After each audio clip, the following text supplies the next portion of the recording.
Salut à tous les amis, c'est Cyborg. Aujourd'hui on se retrouve pour une nouvelle vidéo tutoriel sur AutoCAD pour utiliser les outils de renseignement qui vont nous permettre de fournir des informations sur les éléments qu'on aura dessinés sur notre écran. Donc, pour illustrer ce tutoriel, je souhaite en fait dessiner un hexagone ou un polygone voilà, de 6 côtés, donc 6 côtés, et on va chercher à déterminer le nombre, enfin l'air que représente sa surface. Donc, pour ce faire, donc je clique une fois et je choisis d'inscrire ce polygone dans un cercle. Donc, voilà, on va spécifier son cercle, on va le mettre 100. Entrée. Et donc voici la surface de notre polygone. Donc nous ce qu'on va faire c'est déterminer le nombre de mètres carrés que comporte ce polygone. Donc pour ça on va aller sur outils, puis on va aller sur l'onglet renseignements et on va aller sur R. Donc on va lui indiquer tous les angles de notre forme, voilà comme ceci, c'est tout bête, et on fait entrer.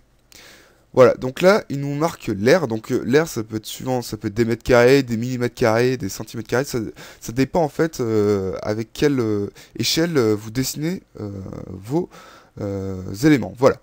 Donc là, par exemple, imaginons que je dessine en mètres carrés, j'ai une surface de 25 980,76 mètres carrés.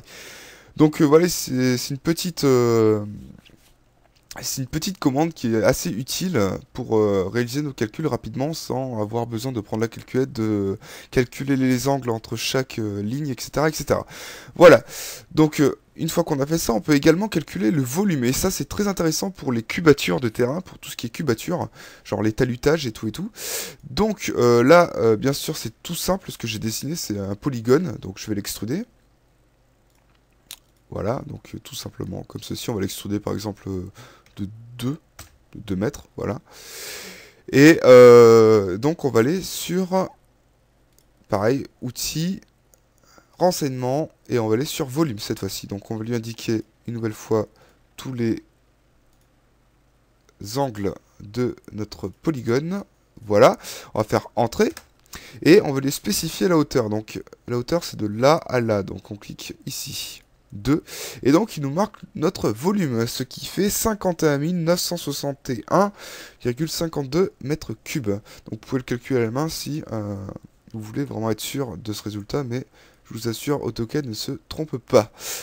Donc, on peut bien évidemment calculer d'autres valeurs, par exemple l'angle entre deux courbes. Alors il me semble que c'est comme ceci que ça fonctionne.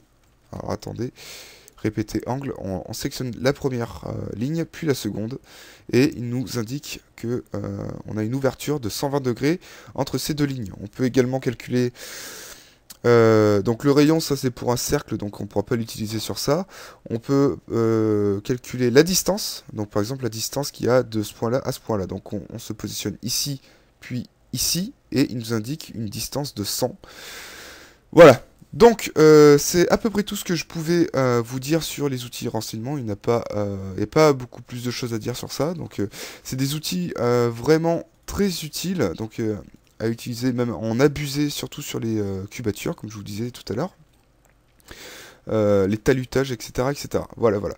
Donc, j'espère que ce petit tutoriel assez court, de quelques minutes d'ailleurs, je crois, vous aura permis d'apprendre de nouvelles commandes.